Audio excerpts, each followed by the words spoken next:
Hey everyone, today we're tackling the P0125 code, which usually points to an issue with your throttle position sensor TPS. Don't worry, this is a common problem, and in many cases, it's an easy fix. Let's get started.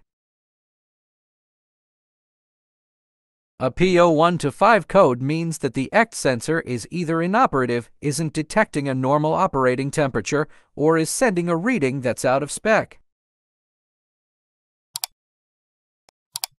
While the check engine light is the most common symptom, you might also experience rough idling, poor fuel economy, engine overheating in some cases.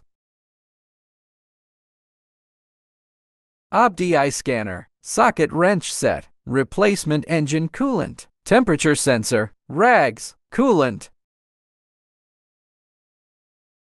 Check the code. First, use your OBDI scanner to verify the P0125 code. You can also reset the code here, but it might come back if the problem isn't fixed.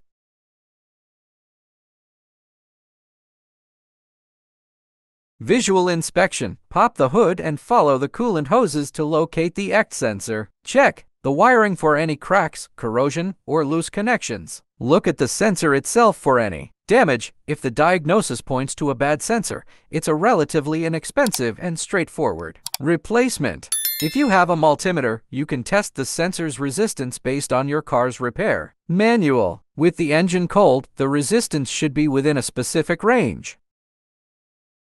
Remove the thermostat, locate your HVAC system's breaker box and shut off the power to the furnace or air handler. Alternatively, you might find a labeled switch near the thermostat itself. Most thermostats simply pull off their base plate on the wall. There might be a latch or a button to press for release. Refer to your thermostat's manual for specific instructions, if available.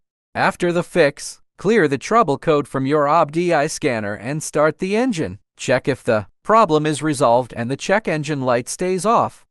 Important safety reminders. Always consult your car's manual before attempting any repairs. Never work on a hot engine. Let it cool completely before touching the coolant system. If you're uncomfortable with any step, take your car to a qualified mechanic. Conclusion. By following these steps, you should be able to diagnose and fix the P0125 code. Remember, this video is for informational purposes only. If you're unsure about any step, seek help from a professional. Thanks for watching. Leave a comment below if you have any questions, and don't forget to subscribe for more car repair tips.